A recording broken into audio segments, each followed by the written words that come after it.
अगर लिखने का न मन करे तो बताओ, यही समझा देंगे, छोड़ देंगे फिर। कुछ लोग कहते सर बहुत लिखवा रहे हैं, नहीं लिखवाएंगे तो वैसे ही आपके लिए दिक्कत है। दोनों ही तरीके हैं, दोनों ही तरीके हैं। आप नहीं भी लिख सकते हैं और आप लिख भी सकते हैं। जो लिखने में आपको कष्ट होता है, नहीं लिखने में कष्ट होता है, हाथों को कष्ट मिलता है, तो लिखना चाहते हैं ना।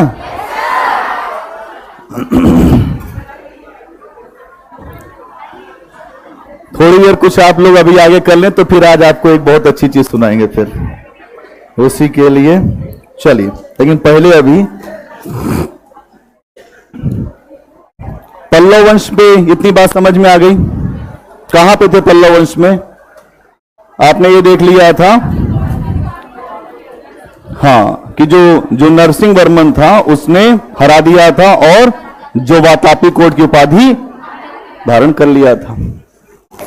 अब यहीं पे ये जो नरसिंह वर्मन है, अगर आप देखते हैं तो नरसिंह वर्मन के बाद इसी वंश में आया नरसिंह वर्मन सेकंड। कौन आया? नरसिंह वर्मन सेकंड। और नरसिंह वर्मन सेकंड के दरबार में अगर आप देखें एक विद्वान रहते थे दंडी नाम के। कौन? दंडी। इनकी पुस्तक का नाम क्या था? 10 कुमार चरित्र। क्या नाम था? 10 कुमार चरित्र। अब यहां से एक प्रश्न आ सकता है कि ये जो विद्वान है दंडीन, वो किसके दरबार में रहते थे? तो किसके दरबार में रहते थे? ये पुस्तक जो थी वो संस्कृत भाषा में थी। किस भाषा में थी? ठीक है, एक दो पॉइंट लिखिए इसमें, आगे बढ़े। इस वंश में अगला पॉइंट इसी में बनाइए। इस वंश में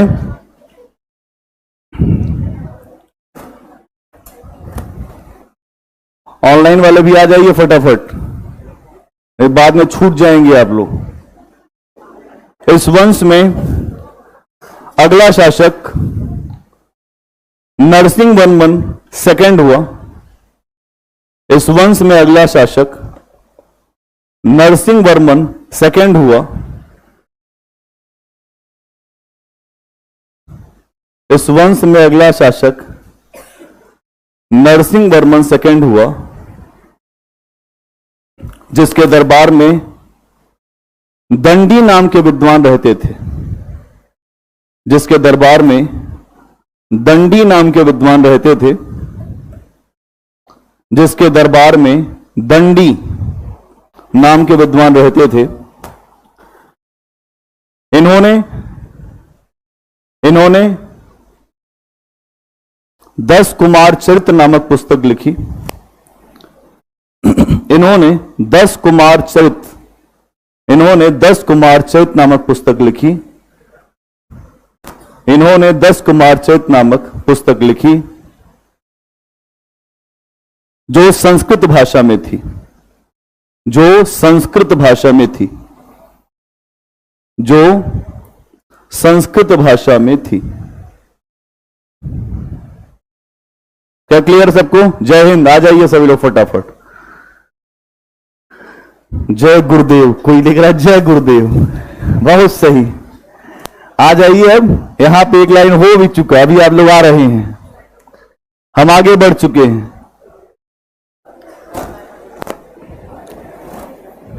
अगला पॉइंट बताइए। इस वंश का अंतिम शासक अपराजित था। इस वंश का अंतिम शासक अपराजित था, लेकिन हो गया पराजित। इस वंश का अंतिम शासक अपराजित था। इस वंश का अंतिम शासक अपराजित था। इस वंश का अंतिम शासक अपराजित था, जिसे चोल शासक आदित्य प्रथम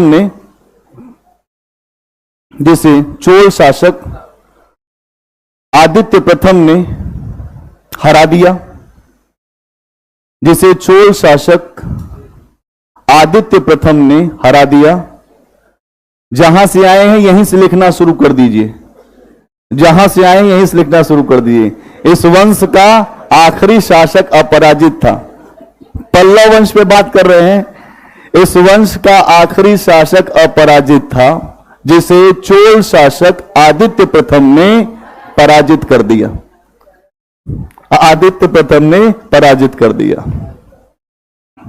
ठीक है।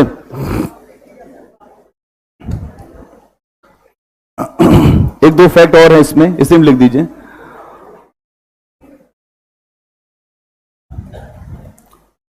नरसिंह वर्मन प्रथम के समय में, थोड़ा सा जो पीछे का है, नरसिंह वर्मन प्रथम के समय में महाबलीपुरम में रथ मंदिरों का निर्माण कराया गया। नरसिंह वर्मन प्रथम के समय में महाबलीपुरम में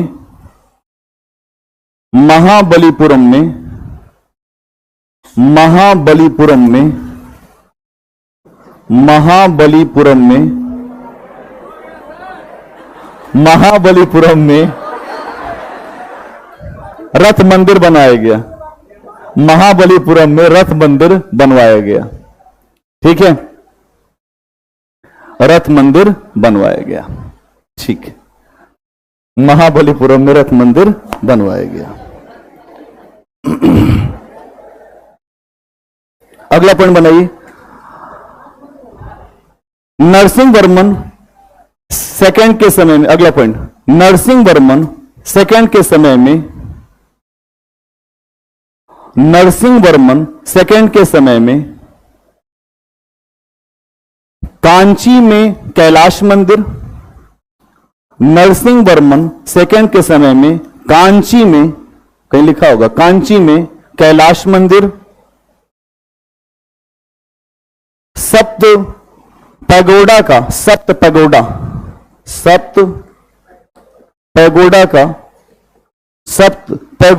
शोर मंदिर, सप्त पैगोडा का शोर मंदिर, बस याद रखना ये सब मंदिर इसी के समय बने। सप्त पैगोडा का शोर मंदिर एवं महाबलीपुरम का मंदिर बनवाया गया। महाबलीपुरम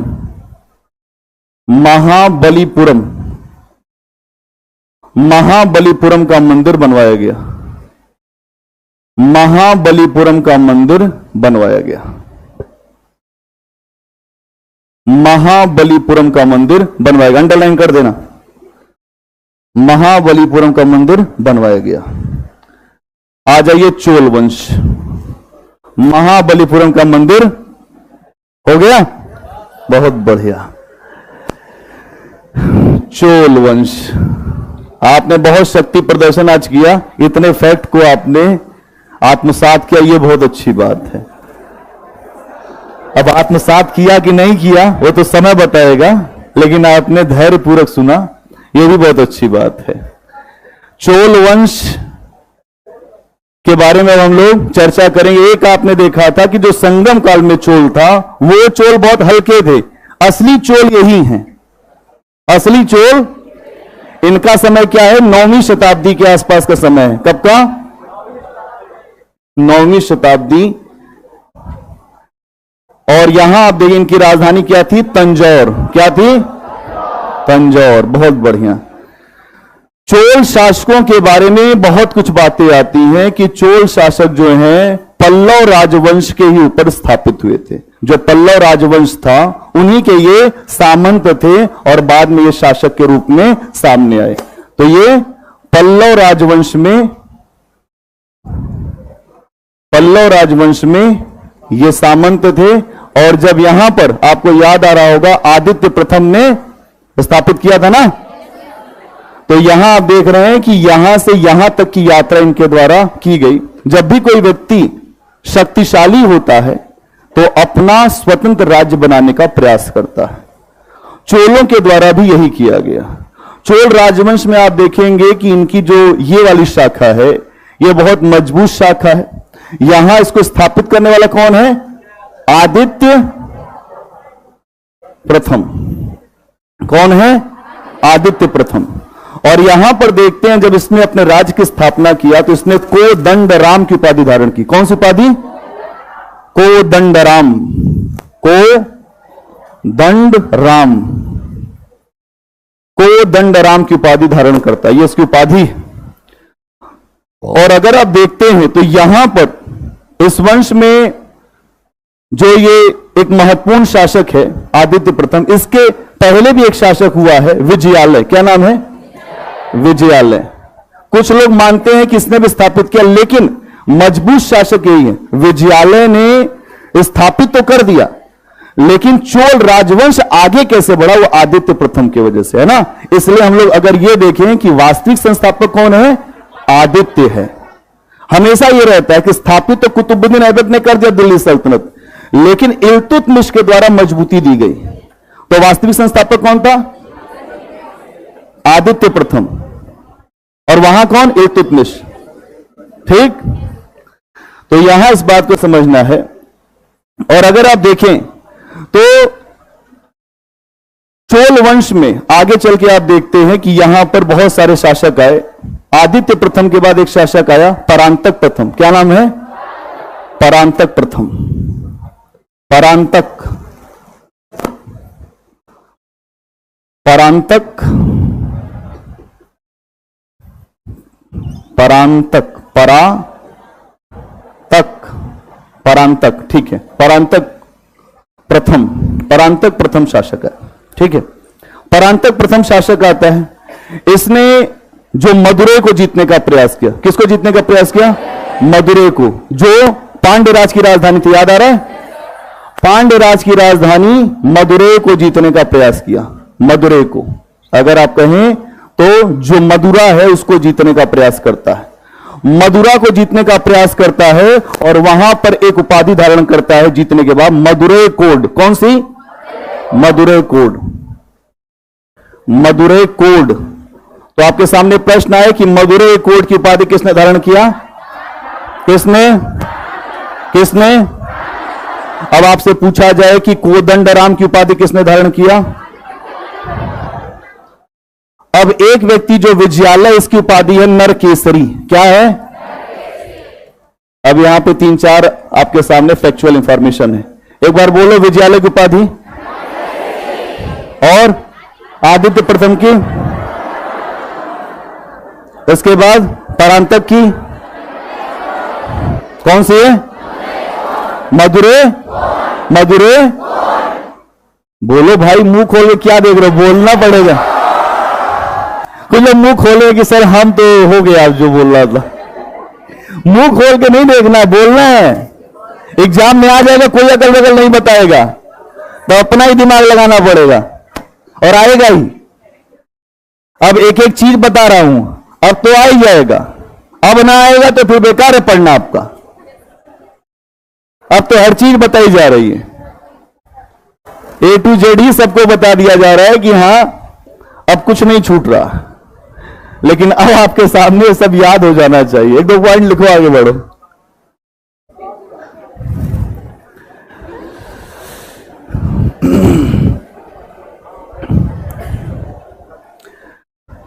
चोल वंश हेडिंग बनाइए। बन गई। चोल पल्लवों के सामंत, चोल पल्लवों के सामंत थे। चोल पल्लवों के सामंत थे और उन्हीं के राज्य के ऊपर, चोल पल्लवों के सामंत थे और उन्हीं के राज्य के ऊपर चोल वंश की स्थापना हुई थी। और उन्हीं के राज्य के ऊपर चोल वंश की स्थापना हुई थी। उन्हीं के राज्य के ऊपर चोल वंश की स्थापना हुई थी। इन्होंने अपनी राजधानी तंजौर को बनाया था। इन्होंने अपनी राजधानी तंजौर को बनाया था। इन्होंने अपनी राजधानी तंजौर को बनाया था इस वंश के संस्थापक विजयालय को माना जाता है। इस वंश के संस्थापक विजयालय को माना जाता है, जिनके द्वारा नरकेसरी की उपाधि धारण की गई। जिनके द्वारा नरकेसरी की उपाधि धारण की गई। जिनके द्वारा नरकेसरी की उपाधि धारण की गई। अंडरलाइन कर देना, नरकेसरी। जिनके द्वारा नरकेसरी की उपाधि धारण की गई। अगला पॉइंट, जिसके द्वारा नरकेसरी की उपाधि धारण की गई। अगला पॉइंट बनाइए। इसके पश्चात आदित्य प्रथम शासक बना। इसके पश्चात आदित्य प्रथम शासक बना। आदित्य प्रथम शासक बना, जिसने चोलों को मजबूत किया। जिसने चोलों को मजबूत किया और कोदंडराम की उपाधि धारण की। और कोदंडराम की उपाधि धारण की। और कोदंडराम की उपाधि धारण की। कोदंड और कोदंडराम की उपाधि धारण की। क्यों? पल्लव शासक को पराजित किया था ना। अपराजित को वहीं लिख देना ब्रैकेट में। पल्लव शासक अपराजित को पराजित किया। पल्लव शासक अपराजित को पराजित किया, वहीं लिख दो ब्रैकेट में। पल्लव शासक अपराजित को पराजित किया। नाम अपराजित रखने से कोई अपराजित नहीं होता। पल्लव शासक अपराजित को पराजित किया। मेरा बहुत छूट गया है। अब तो ट्रेन आगे बढ़ गई भैया। अब ये अगले जंक्शन पे रुकेगी। भोलेपन का प्रश्न करते हैं लोग, जो चिंटूपन वाला प्रश्न होता है। जहां से आए वहीं से तुरंत लिखना चाहिए।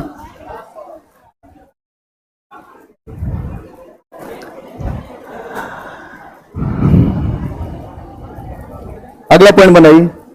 इसके पश्चात अगला पॉइंट, इसके पश्चात परांतक प्रथम शासक बना। इसके पश्चात परांतक प्रथम शासक बना। परांतक लिखा होगा कहीं, परांतक प्रथम शासक बना, जिसने मदुरा को जीतकर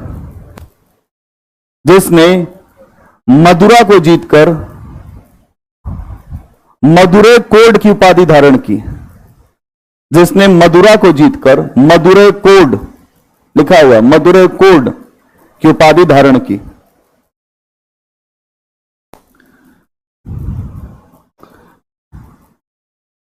इसके बारे में जानकारी उत्तर मेरू अभिलेख से भी मिलती है।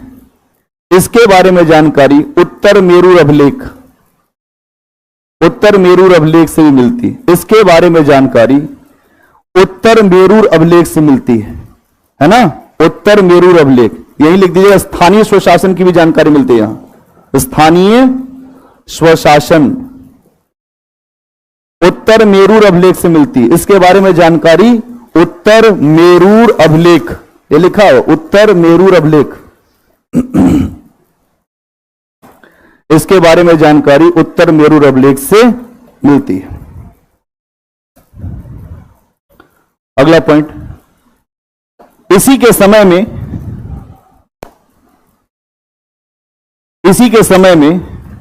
चोल राज्य में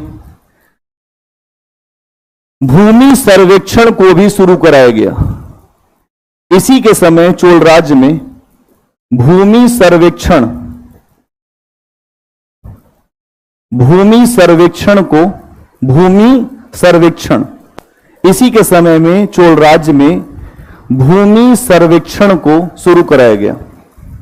तो भूमि सर्वेक्षण क्या होता है? जमीन के बारे में आकलन करना, कैसी जमीन है, अच्छी है, बुरी है, कहां कितना उत्पादन होता है, कहां से कितना टैक्स लगाएं।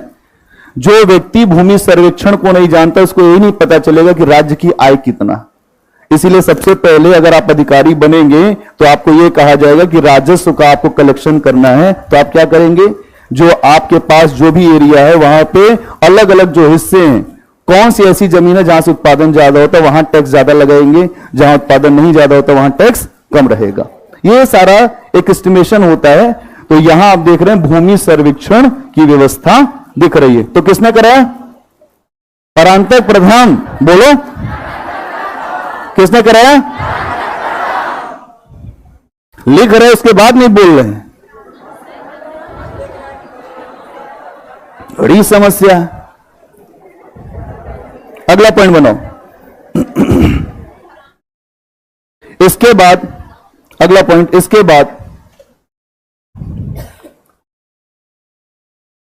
बाद हम देखते हैं, इसी में लिखिए अगला पॉइंट बना। इसके बाद हम देखते हैं राष्ट्रकूट शासक, इसके बाद हम देखते हैं राष्ट्रकूट शासक कृष्ण थर्ड ने, राष्ट्रकूट शासक कृष्ण थर्ड ने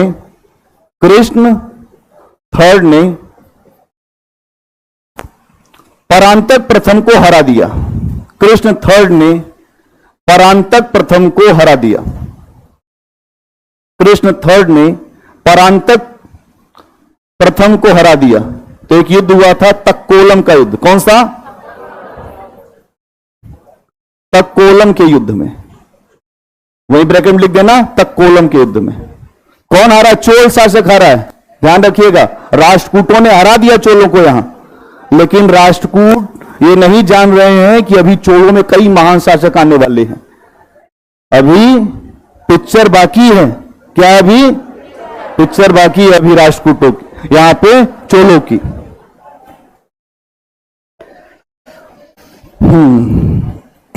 अगला पॉइंट बनाइए। इसके पश्चात अगला पॉइंट, इसके पश्चात चोल वंश का अगला शासक, इसके पश्चात चोल वंश का अगला शासक राजराज बना। कौन बना? राजराज। चोल वंश का अगला शासक राजराज बना,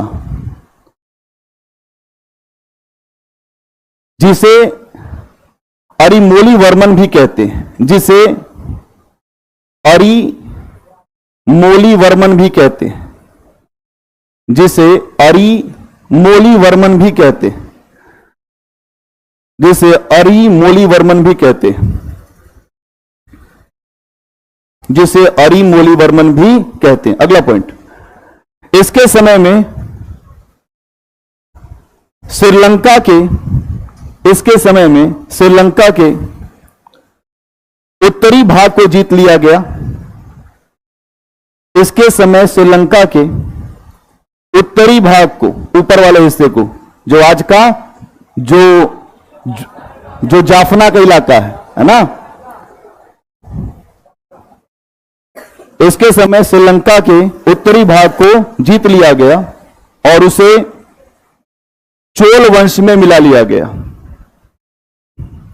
और इसे चोल वंश में मिला लिया गया।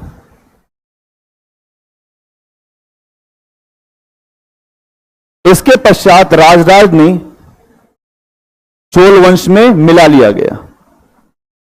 अब एक प्रश्न आता है कि किसने श्रीलंका के उत्तरी हिस्से को अपने राज्य में मिलाया? तो कौन है? राजराज प्रथम। अपने दिमाग में बिठा लीजिए, कौन है? आगे लिखिए। इसके पश्चात राजराज प्रथम ने, इसके पश्चात राजराज प्रथम ने मामूडी चोल,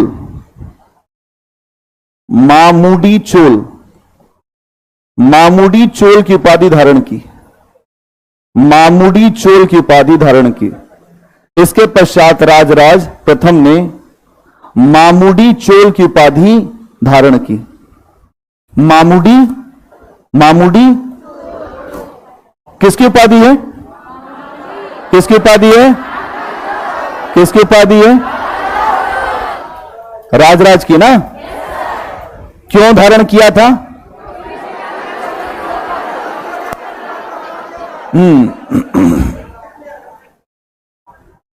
अगला पॉइंट बनाइए। इसने अपनी राजधानी तंजौर में, अगला पॉइंट इसी में, इसी के बारे में बात हो रही है। इसने अपनी राजधानी तंजौर में,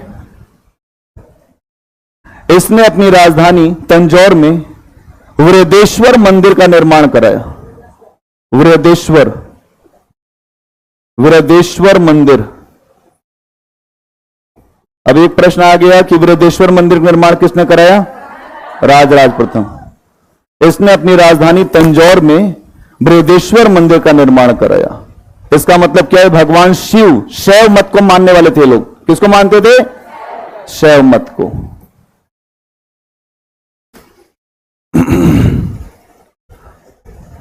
क्या लिखा? जो बृहदेश्वर मंदिर का निर्माण कराया। इसके अलावा शिवपाद शेखर की उपाधि भी धारण करता है। इसके अलावा शिवपाद शेखर, भगवान जो शिव के पैर की उपाधि धारण करता है, शिवपाद शेखर की उपाधि धारण करता है। कौन सी उपाधि? शिवपाद शेखर की उपाधि धारण करता है। कौन है? राजराज। कौन है? राजराज। अब आ रहा है डॉन। किसका नाम क्या है? राजेंद्र प्रथम। क्या नाम है? राजेंद्र प्रथम। राजेंद्र चोल। क्या नाम है इसका? हाँ, भारतीय इतिहास का एक महान शासक है राजेंद्र। इसका नाम ही काफी है। इसके नाम से लोग बहुत भय खाते थे। नौसैनिक बेड़ा था इसके पास, बहुत बड़ा नौसैनिक बेड़ा था इसके पास।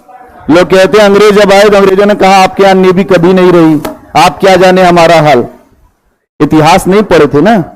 इतिहास पढ़े होते तो जानते कि यहां पर ऐसे शासक हुए हैं जो विदेश के शासकों को अपने साथ लेकर आए बंधक बनाकर, है ना। नहीं पढ़ते नहीं थे, लेकिन आपकी चीजों को अंग्रेजी में ट्रांसलेट कराते थे। अच्छी चीजों को अंदर कर देते थे, उनको नहीं बताते थे, खराब चीजों को बताते थे। जितना आपके इतिहास का अध्ययन अंग्रेजों ने किया है उतना आपने नहीं किया। पता है आपको? आपके इतिहास का लेखन जितना, हिस्ट्री में अधिकतर जो पुस्तकें अंग्रेजों के द्वारा लिखी गई, पता है आपको? जितने भी रिसर्च होते हैं अंग्रेजों की पुस्तकों से होते हैं। अद्भुत भारत, एलएम बासम की पुस्तक है जो बहुत ज्यादा जो लोग उसको रिकमेंड करते हैं। बहुत सारी ऐसी पुस्तकें हैं जो विदेशी लोगों के द्वारा भारत में लिखी गई हैं। इसका मतलब आपको अपने इतिहास का कोई बोध नहीं था। अब उसी इतिहास को हम लोग अपने तरीके से समझने का प्रयास कर रहे हैं। तो अगला पॉइंट बनाइए, राजेंद्र चोल। अगला पॉइंट बनाइए। इसके पश्चात राजेंद्र चोल नाम का शासक हुआ। इसके पश्चात राजेंद्र प्रथम या चोल, जो लिखना चाहो। इसके पश्चात राजेंद्र प्रथम नाम का शासक हुआ। हाँ, शिवाजी के समय में बहुत अच्छी नेवी थी, ठीक बात।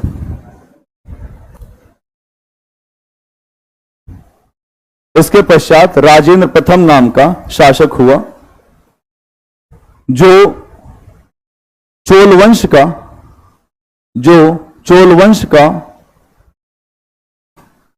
सबसे शक्तिशाली शासक था। जो चोल वंश का सबसे शक्तिशाली शासक था। जो चोल वंश का सबसे शक्तिशाली शासक था। इसने अपने पूर्वज की जो नीति थी, जिसने तो आधा ही श्रीलंका जीता था ना, इसने कहा हमको संतोष नहीं आधे में, पूरा चाहिए। क्या चाहिए? पूरा चाहिए। आगे लिखिए। इसके द्वारा श्रीलंका को पूरी तरह से जीत लिया गया। इसके द्वारा श्रीलंका को पूरी तरह से जीत लिया गया। इसके द्वारा श्रीलंका को पूरी तरह से जीत लिया गया। और वहां के शासक महेंद्र पंचम को और वहां के शासक महेंद्र फिफ्थ को बंदी बनाकर ले आया। और वहां के शासक महेंद्र पंचम, ये लिखा महेंद्र पंचम, महेंद्र पंचम को बंदी बनाकर ले आया। अंडरलाइन कर देना, महेंद्र पंचम को बंदी बनाकर अपनी राजधानी ले आया। देखिए ये भी शासक है ना। अगला पॉइंट, इसके पश्चात राजेंद्र प्रथम ने बंगाल के शासक के ऊपर आक्रमण किया। इसके पश्चात राजेंद्र प्रथम ने बंगाल के शासक के ऊपर आक्रमण किया। वही ब्रैकेट में लिख देना, महिपाल था बंगाल का शासक उस समय। कौन था? महिपाल था। कौन था? महिपाल। इसके पश्चात राजेंद्र प्रथम ने बंगाल के शासक के ऊपर आक्रमण किया। ब्रैकेट में लिख देना, महिपाल। आक्रमण किया और उसे पराजित कर दिया, और उसे पराजित कर दिया,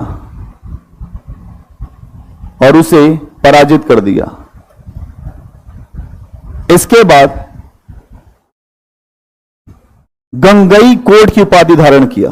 गंगई कोड, गंगई कोड की उपाधि धारण किया। क्योंकि आप जानते हैं कि यहां ये जो शासक कर रहा है, यहां पे कौन सी नदी बहती है? गंगा। तो गंगई कोड की उपाधि धारण करता है। और फिर वहां से लेकर आता है यहीं से गंगा जल। क्या लेकर आता है? गंगा जल। गंगा जल बड़ा प्रसिद्ध रहा है। ये लेके गया यहां से गंगा जल और अपने यहां एक राजधानी बनाता है, एक नया जो शहर बसाता है, उसका नाम रखता है गंगई कोड चोलपुरम। कौन सा? गंगई कोड चोलपुरम। गंगई कोड चोलपुरम। जो गंगा जल लेकर आया यहां से अपने साथ, इसको हरा दिया और गंगा जल लेकर आया। तालाब बनवाया था यहां। क्या बनवाया था? तालाब बनवाया, तो उसी में डाल दिया गंगा जल, वही बन गया गंगई चोलपुरम। समझ गए? तालाब बनवाया था। आपको पता है कि दक्षिण भारत में नदियां उस तरीके से नहीं है, तो वहां पर तालाबों का बड़ा महत्व रहता है। ठीक है, चलिए बहुत बढ़िया। इसका नाम रखा गया था, एक तालाब भी बनवाया था, उसका नाम रखा था चोल गंगम। क्या रखा था? चोल गंगम। नहीं पे गंगई कोट चोलपुरम में चोल गंगम नाम का तालाब बनवाया, वहां पे गंगा जल ले जाके डाल दिया। कहा यही गंगा है आज से मेरे लिए। अब चूंकि ये इस जगह नहीं रह सकता था ना, इसकी राजधानी तो दक्षिण में थी, लेकिन इसको यहां आने के बाद सबसे अच्छा लगा जो गंगा जी का इसने दर्शन किया, उसको लगा होगा कि गंगा मतलब कुछ है, तो वहां से गंगा जल ले गया, है ना। चोल गंगम तालाब भी बनवाया। इतनी बात क्लियर है सबको? चलिए अगला पॉइंट बनाइए। इसी में जो राजेंद्र में ही बनाना है। इसके पश्चात राजेंद्र प्रथम ने, अगला पॉइंट आगे इसी में ही, इसके पश्चात राजेंद्र प्रथम ने सुमात्रा पर भी आक्रमण किया। सुमात्रा मतलब इंडोनेशिया आज का। इसके पश्चात राजेंद्र प्रथम ने सुमात्रा, तो सुमात्रा मतलब इंडोनेशिया, आज भी रामायण होती है यहां, है मुस्लिम कंट्री लेकिन रामायण होती है यहां। ठीक, इस्लाम को मानने वाले लोग हैं, लेकिन रामायण में जो रामलीला पूरी चलती है, हनुमान सब बनते हैं यहां लोग। हर हाँ, यहां के बहुत सारे नेता गए, है ना। क्या लिखा आपने? ठीक है, सुमात्रा पर आक्रमण किया और वहां के शैलेंद्र वंशी शासकों को पराजित किया। वहां के शैलेंद्र वंशी शासकों, यहां पर शैलेंद्र वंश के शासक रहते थे, शैलेंद्र वंशी शासकों को पराजित किया। शैलेंद्र वंशी शासकों को सर अब उपाधि में कोड क्यों आ रहा है? कोड आता रहेगा, इनका मन कर रहा है। जो गंगई कोड का मतलब क्या है? वहां का स्वामी। कोड मतलब क्या होता है? स्वामी। क्या होता है? स्वामी। बस ठीक है, अगला पॉइंट बनाए। राजेंद्र प्रथम के समय में ही 72 सदस्यों का एक दूत मंडल, राजेंद्र प्रथम के समय में ही 72 सदस्यों का 72 सदस्यों का एक दूत मंडल, 72 सदस्यों का एक दूत मंडल चीन में भेजा गया था। कहां भेजा गया था? अब यह प्रश्न आ सकता है, किसने 72 सदस्यीय दूत मंडल चीन में भेजा था? किसने भेजा था? राजेंद्र। किसने भेजा था? किसने भेजा था? बहुत बढ़िया। अगला पॉइंट बनाइए।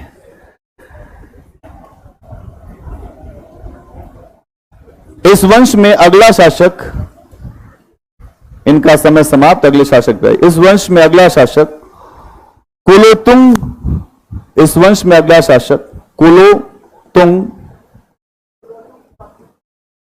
सेकंड था। इस वंश में अगला शासक कुलोतुंग सेकंड था। कुलोतुंग सेकंड था। कुलोतुंग सेकंड था, जिसने भगवान विष्णु की मूर्ति को,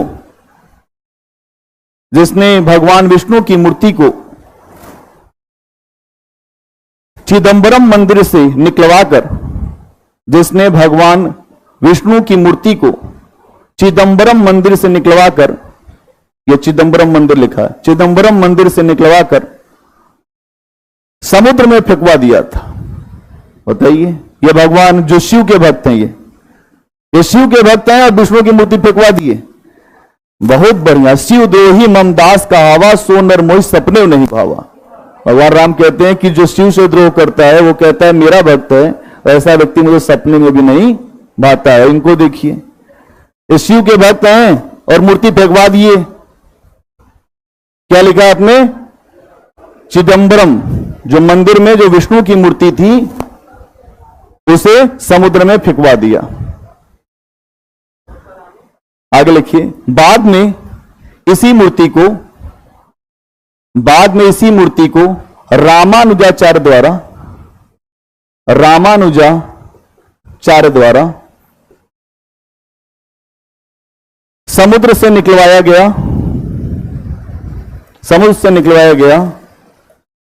और तिरुपति मंदिर की स्थापना कराई गई। तिरुपति बड़ा जो प्रसिद्ध मंदिर, हर जो वीआईपी व्यक्ति यहीं जाना चाहता है। तिरुपति मंदिर में स्थापित कराया। कौन सी मूर्ति थी? यही जो चिदंबरम की मूर्ति थी, उस मूर्ति का नाम था गोविंदराज। क्या नाम था? गोविंदराज। और ये मूर्ति किसकी थी? है ना? तिरुपति मंदिर कहां है? आंध्र प्रदेश में। कहां है?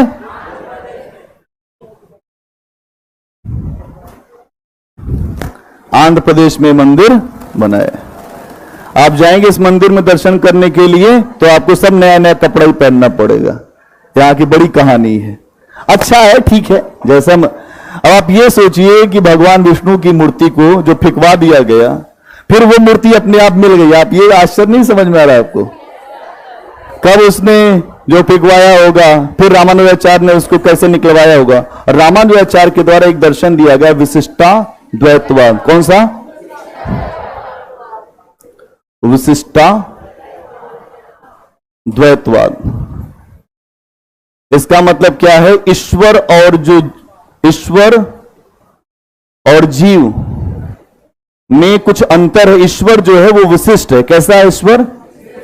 और जो जीव है वो इसी विशिष्टता को प्राप्त करना चाहता है, इसलिए जीव को भक्ति करनी चाहिए। क्या करनी चाहिए? भक्ति आंदोलन को शुरू करने वाले यही हैं, रामानुजाचार्य। और इन्हीं से भक्ति आंदोलन आई रामानंद के पास, और उन्हीं से भक्ति पहुंची कबीर के पास। कबीर से फिर भक्ति पहुंची पूरे उत्तर भारत में, और उसके बाद भक्ति आज तक आगे बढ़ती जा रही है। यही ना, वैष्णव धर्म को संस्थापित करने वाले रामानुजाचार्य। आज तक मुझे ये नहीं समझ में आया कि जो शैव धर्म को मारने वाले हैं वो लोग इनको क्यों मारते हैं। शैव और वैष्णव में मतलब इतनी लड़ाइयां हुई है, खून ही खून बहा है। जो शिव वाले कहें कि ये इनको कुछ नहीं पता, हमारे शिव महान है, वो त्रिशूल लेकर चलते हैं, किसी को नहीं छोड़ेंगे। अब जो वैष्णव धर्म वाले कहें हमारे चक्र लेकर चलते हैं, किसी को नहीं छोड़ेंगे। बड़े दिन तक लड़ाई हुई। अब जब रामचरितमानस लिखा गया तो वहां तुलसीदास ने इस बात को समझाया कि इन दोनों में कोई अंतर नहीं है। आपको दिखाई देगा कि राम जो शिव की आराधना करते हैं, और जब शिव से पूछा कि आप किसकी करते हैं, हम राम की करते हैं। ये आपस में एक हैं, आप यहां पे लड़ रहे हैं। अब फिर अगला मामला आ गया शाक्त। कौन सा? तो ये वाला और खतरनाक मामला, इसका मतलब है देवी पूजा। अब ये बताया गया सबसे खतरनाक होती है देवी, सारी शक्ति है देवी के पास।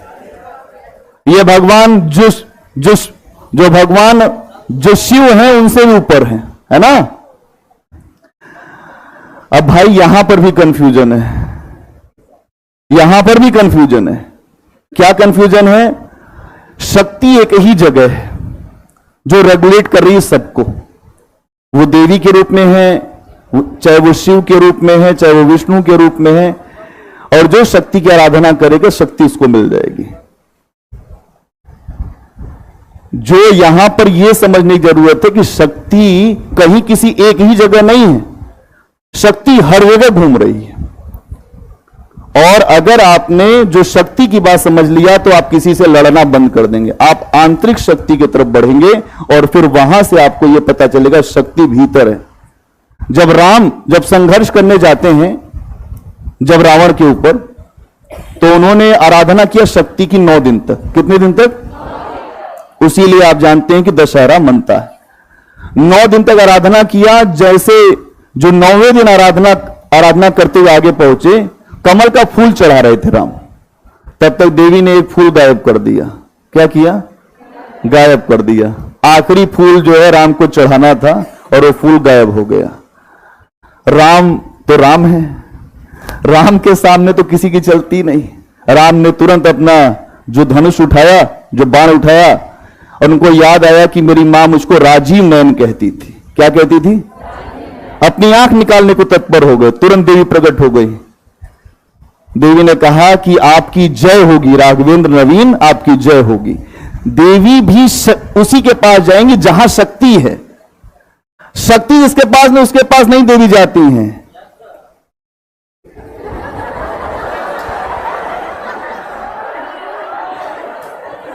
कुछ बात समझ में आई?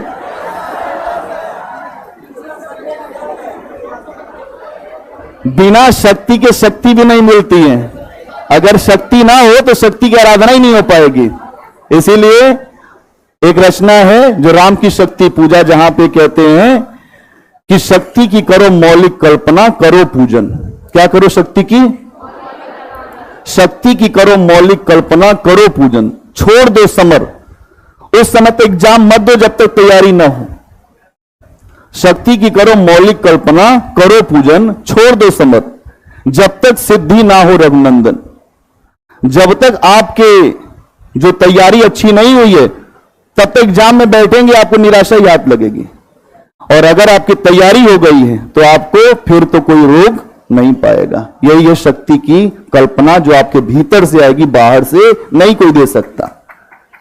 नहीं, शक्ति तो अंदर से ही आती है ना। आत्मबल, इसको कहते हैं आत्मबल। क्या कहते हैं? आत्मबल आएगा पढ़ने से। अच्छी अच्छी बुक्स पढ़िए, अच्छे तरीके के जो विचार उनको सुनिए। अब यहां पे हम क्या करेंगे? जो फिल्म देखने बैठ जाएंगे। अभी थोड़े दिन रुक जाइए फिल्म देखने से, नहीं। अगला पॉइंट बनाओ। अगला पॉइंट बनाओ।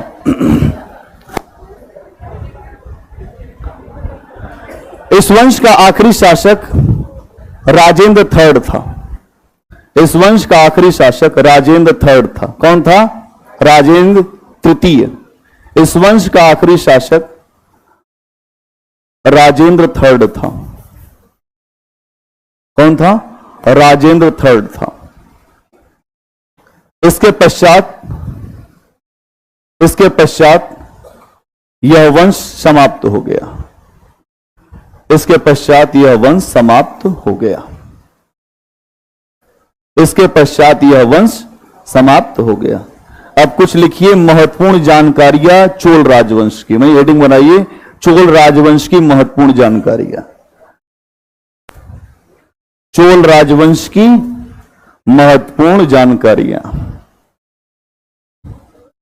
चोल राजवंश की महत्वपूर्ण जानकारियां। चोल राजवंश की महत्वपूर्ण जानकारियां।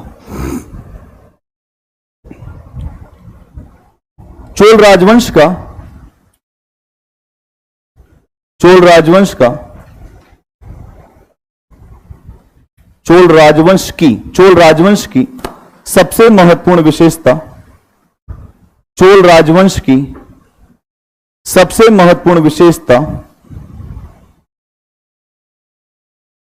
महत्वपूर्ण विशेषता स्थानीय स्वशासन है। स्थानीय स्वशासन है। क्या है? स्थानीय स्वशासन है। स्थानीय स्वशासन है। स्थानीय स्वशासन है जिसमें हमें चुनाव पद्धति दिखाई देती है। जिसमें हमें चुनाव पद्धति दिखाई देती है। चुनाव पद्धति, जिसमें हमें चुनाव पद्धति दिखाई देती है। इसके अलावा लॉटरी सिस्टम भी दिखता है। लॉटरी व्यवस्था, इसके अलावा लॉटरी व्यवस्था भी दिखती है। क्या होती लॉटरी व्यवस्था? ये बॉक्स है, इतने लोगों का नाम रखा गया, एक बच्चे को भेजा गया, एक पर्चा निकाल दो। यहां पर हमें लॉटरी व्यवस्था भी दिखती है। तो लॉटरी व्यवस्था मतलब कोई बॉक्स है, उसमें सबका नाम डाल दिया गया, एक बच्चे को भेजा गया, बच्चा तुम जाओ उठाओ पर्चा, आ गया, उसी दिन हम हो गए यहां के नेता। यही है सिस्टम, लॉटरी व्यवस्था। अगला पॉइंट बताइए। चोल राजवंश में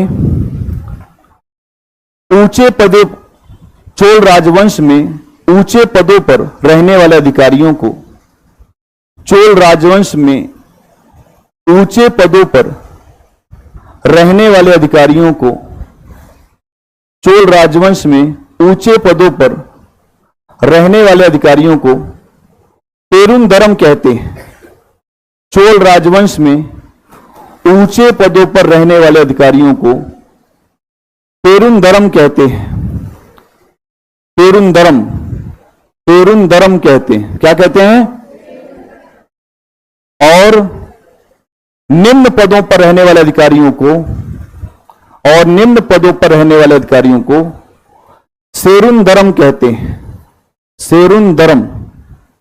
और निम्न पदों पर रहने वाले अधिकारियों को सेरुंदरम कहते हैं।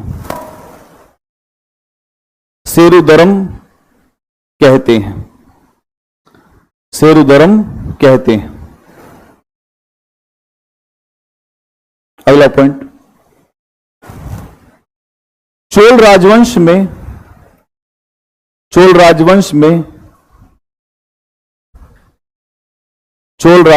में राहुल कुमार जी अभी एसडीएम डीएसपी आपको बनना है। कितनी पोस्ट आएगी? आपको एक ही चाहिए ना, अनेक चाहिए। आपको एक के लिए लड़ना है, सबको अपने अपने लिए लड़ना है। कोई किसी के साथ नहीं चल सकता, सबकी लड़ाई अपने से ही है। और जो जितना ज्यादा अपने में विश्वास करेगा कि मुझको बनना है, उसी की सफलता होगी। कहते तो सब है कि हम बनना चाहते हैं, कहते तो सब है हम बनना चाहते हैं, होता उसके साथ है जो वास्तव में बनना चाहता है। नहीं, कह तो पूरी दुनिया रही है, कौन ये नहीं चाहता है? हर मां अपने बच्चे से कहती है कि तुम राजा बनोगे, कहती नहीं कहती?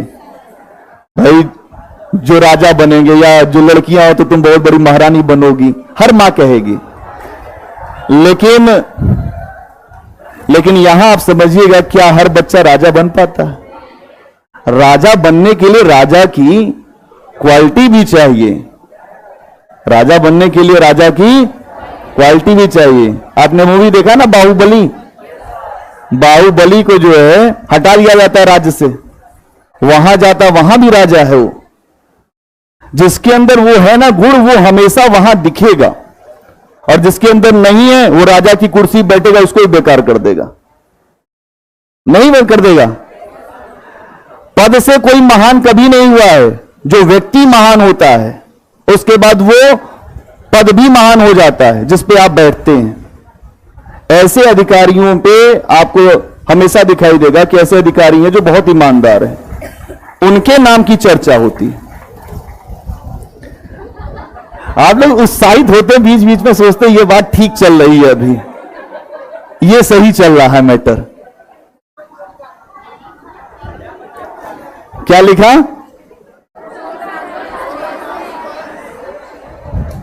अधिकारियों को चोल राजवंश में, अच्छा ठीक है ठीक है, चोल राजवंश में अधिकारियों को, इसके आगे लिखो तो मुझे आगे बोलने दो। चोल राजवंश में अधिकारियों को नगद वेतन न देकर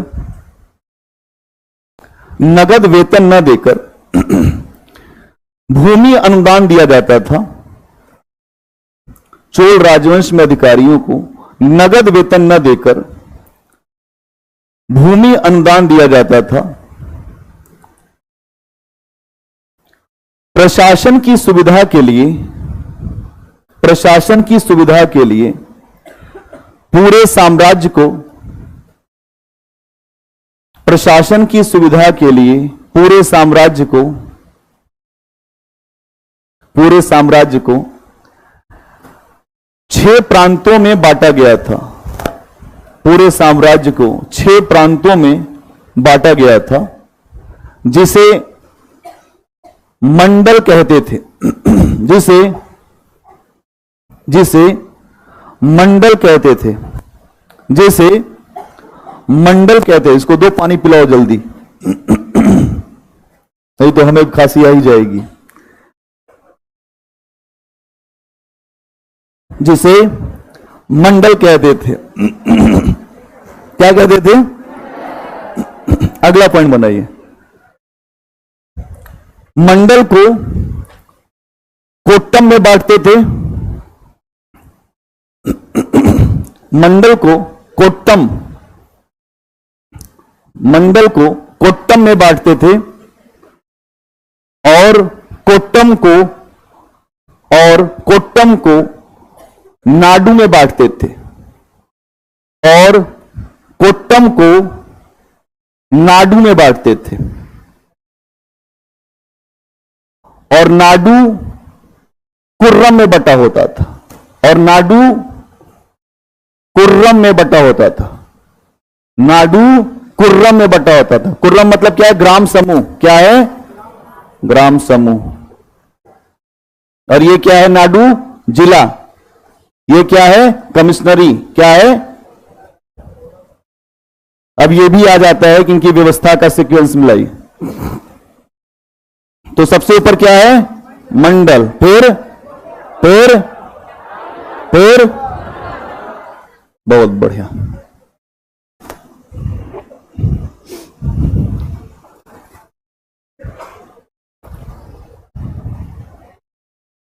अगला पॉइंट बनाइए।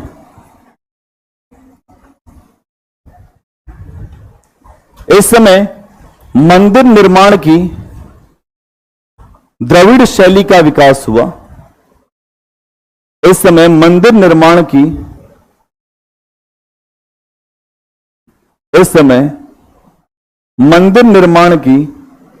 द्रविड़ शैली का विकास हुआ, जिसमें विमानों की संरचना भी दिखती है, जिसमें विमानों की संरचना भी दिखती है, जिसमें विमानों की संरचना भी दिखती है। आगे चल के बताऊंगा कि यह विमानन शैली क्या है, जिसमें विमानों की संरचना भी दिखती है। इस शैली का सबसे पहला प्रयोग, अगला पॉइंट, इस शैली का सबसे पहला प्रयोग तंजौर के, इस शैली का सबसे पहला प्रयोग तंजौर के बृहदेश्वर मंदिर में, तंजौर के बृहदेश्वर मंदिर में हमें दिखाई देता है। तंजौर के बृहदेश्वर मंदिर में हमें दिखाई देता है। संध्या कह रहे हैं सर और कितना लिखवाएंगे आज? अरे अभी तो आगाज है, ये अभी तो अंजाम बाकी है, अभी तो ये आगाज है लिखने का। एग्जाम में कैसे लिखोगे? एग्जाम में लिखना पड़ेगा। वहां जो आप न लिखना चाहो कोई दिक्कत नहीं, हम ऐसे ही बना देंगे, हम तो चले जाएंगे।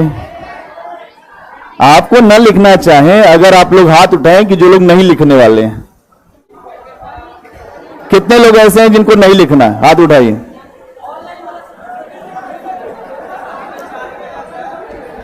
इधर लिख दिए कि एग्जाम छोड़ के आ जाएंगे सब, आप लिखवाइए।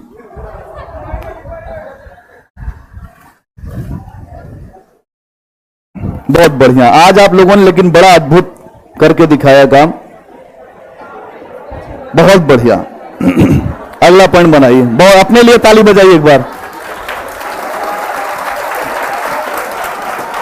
अपने लिए ताली बजा लीजिए, कभी अपने लिए भी बजाना चाहिए ताली। नहीं, इससे उत्साह बना रहता है, इससे उत्साह बना रहता है आपका।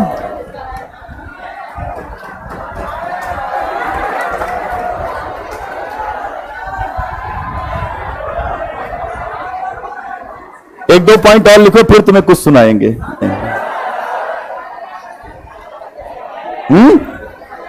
पहले सुना दें। ऐसे आप लोग बहुत बढ़िया कर रहे हैं, बहुत अच्छा है। एक बहुत अच्छी गजल है, मैं थोड़ा सा आपको सुनाता हूं, है तो अच्छी। शोर ज्यादा करने से कोई फायदा है नहीं। देखिए यहां पर एक मैंने कहीं जो गजल सुना था, मैं अक्सर कुछ जो सुनता रहता हूं, तो उसमें एक है गजल की, और थोड़ा करीब हो जाता, सुनते जाइए पहले, और थोड़ा करीब हो जाता, प्यार तेरा नसीब हो जाता, है ना? और थोड़ा करीब हो जाता, प्यार तेरा नसीब हो जाता, रंग तेरा अजीब जब देखूं, रंग तेरा अजीब जब देखूं, रंग मेरा अजीब हो जाता। ठीक, मैं थोड़ा और करीब हो जाता, जानता गर गरीब प्यारे हैं, जानता गर गरीब प्यारे हैं, मैं कसम से और गरीब हो जाता।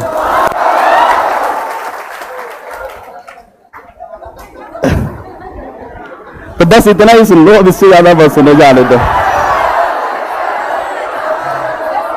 जाने दो, हो गया हो गया। अरे सुना तो दिया, फिर से सुन लो। और थोड़ा करीब हो जाता, ऐसे सुन लीजिए, और थोड़ा करीब हो जाता, प्यार तेरा नसीब हो जाता, और थोड़ा करीब हो जाता, प्यार तेरा नसीब हो जाता, रंग तेरा अजीब जब देखूं, रंग तेरा अजीब जब देखूं, रंग मेरा अजीब हो जाता, और थोड़ा करीब हो जाता, जानता गर गरीब प्यारे हैं, जानता गर गरीब प्यारे हैं, मैं कसम से गरीब हो जाता। और थोड़ा करीब हो जाता, प्यार तेरा नसीब हो जाता, और थोड़ा करीब हो जाता। यही है।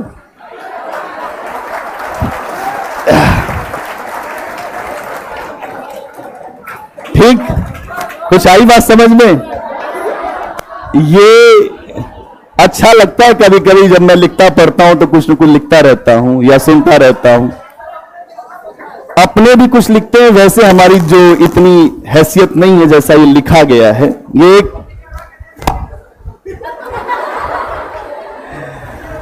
जो लिखने वाले जो हैं वो तो लिखते ही हैं। अगर आप देखेंगे, एक बात सुनिए कि जब भी कोई लिखता है ना, अगर कोई लिखने वाला होगा तो जब तक अंदर से भाव नहीं आएगा तब तक कोई लिख ही नहीं सकता।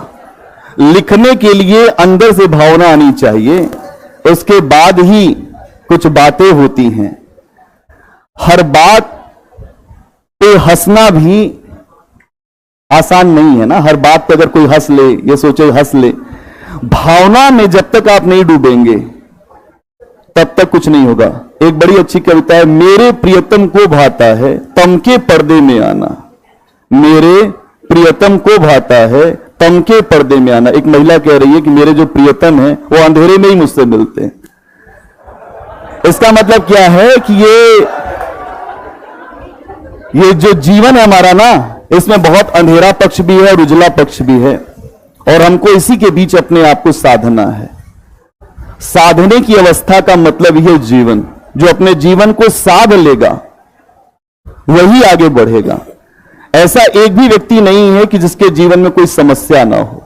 समस्या हर व्यक्ति के जीवन में है, लेकिन समाधान देखना होगा। आपको मैं बताऊं कि जब कोविड के समय में जब मेरी तबीयत बहुत ज्यादा खराब थी तो मुझे हॉस्पिटल का जो अनुभव हुआ, वो अनुभव आपको मैं बताऊं। मुझे लगा कि कुछ लोग नीचे खींच रहे हैं मुझे हॉस्पिटल में। ये मैं आपको बता रहा हूं कि जो मरते समय का अनुभव क्या होता है। कुछ लोग मुझे जो एकदम नीचे खींच रहे हैं। 7 दिन मैं सोया नहीं। कितने दिन? 7 दिन सोया नहीं हॉस्पिटल में, केवल लोगों को देख रहा था कितने मर रहे हैं। 8वें दिन मुझसे आके डॉक्टर ने कहा कि आपकी तबीयत यहां और खराब हो जाएगी अगर आप हॉस्पिटल से नहीं जाएंगे तो। हमने कहा ऐसा क्यों कह रहे हैं? 9 इंजेक्शन डेली लगता था। कितने इंजेक्शन? 9 इंजेक्शन डेली लगता था। बस ये संयोग था कि मुझे कोई बीमारी नहीं थी, इसलिए जान बच गई। और वहां पे जब उस डॉक्टर ने बताया कि आप अपने घर जाइए, वहां बच जाएंगे तो ठीक है, यहां तो नहीं बच पाएंगे, तो फिर मैंने रिस्क लिया। कोई फोन नहीं था उस समय, न तो कोई सूचना देने का माध्यम था। वहां आदमी हॉस्पिटल में जाता था, मुर्दा बन के आता था।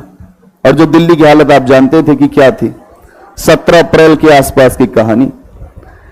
फिर मैंने निर्णय लिया कि वापस जाना ही होगा, जिंदा बचना ही होगा, बिना बचे काम नहीं चलेगा। मेरे जो बगल में एक बहुत बड़े टीचर थे, आशीष नाम है, उनकी डेथ हो गई। उसको मैं आखिरी समय तक समझाता रहा कि तुम घबराना मत, लेकिन घबराहट इतनी ज्यादा होती है कि उसी में हार्ट अटैक हो जाता है।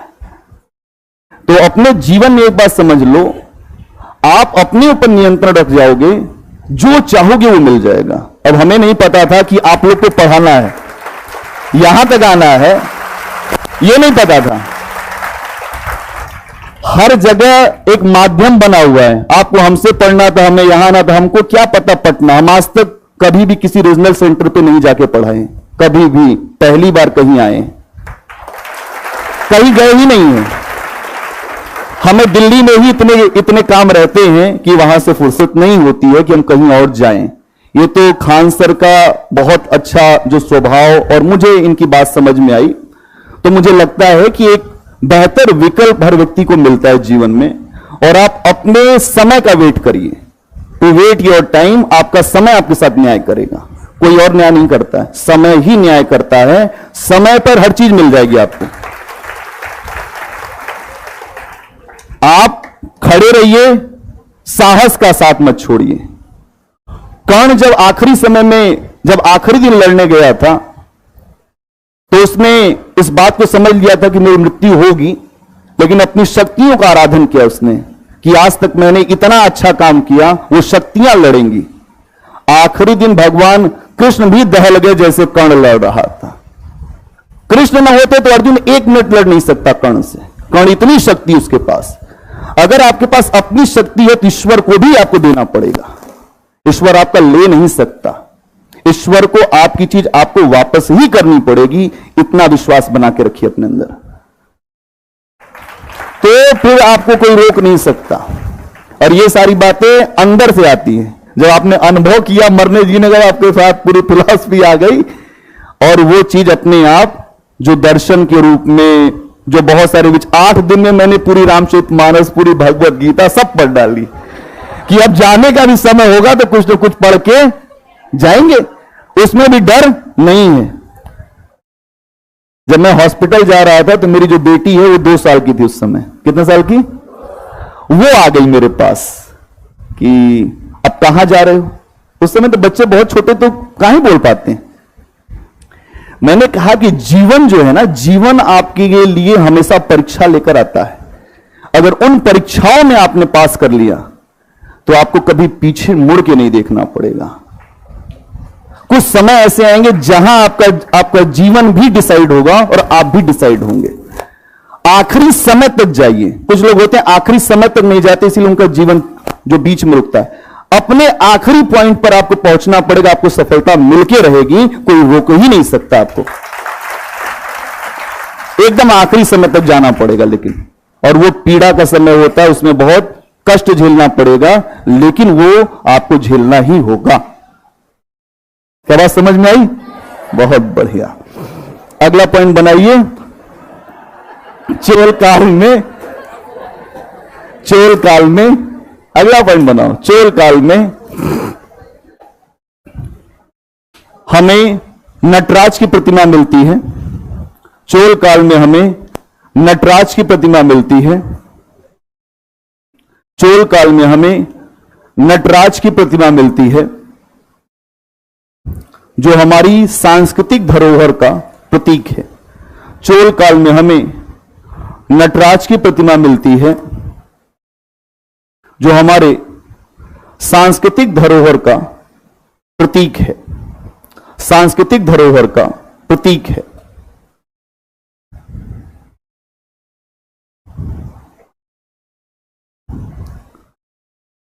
अगला पॉइंट, चोल काल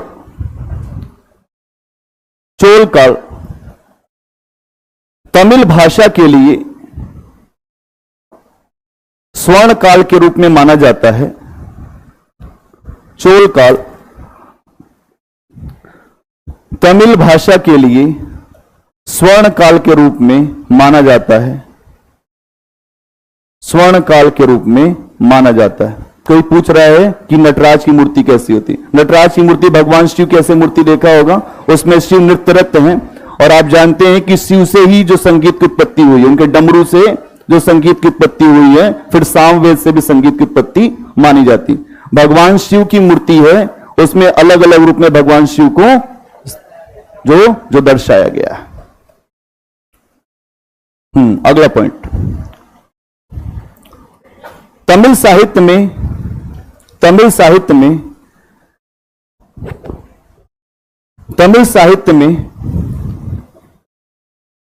त्रिरत्न के रूप में, तमिल साहित्य में त्रिरत्न के रूप में कंबन, तमिल साहित्य में त्रिरत्न के रूप में कंबन, ओट कुट्टवन, तमिल साहित्य में त्रिरत्न के रूप में कंबन, ओट, कुट्टवन और पुगलेंदी का नाम आता है। ये त्रिरत्न है, इंपॉर्टेंट है इसको। तमिल साहित्य में त्रिरत्न के रूप में कंबन, ओट, कुट्टवन और पुगलेंदी का नाम आता है।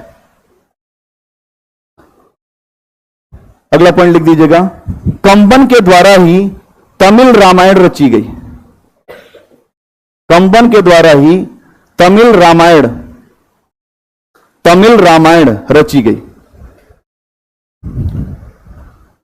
कंबन के द्वारा ही तमिल रामायण रची गई। हो गया चोल राजवंश।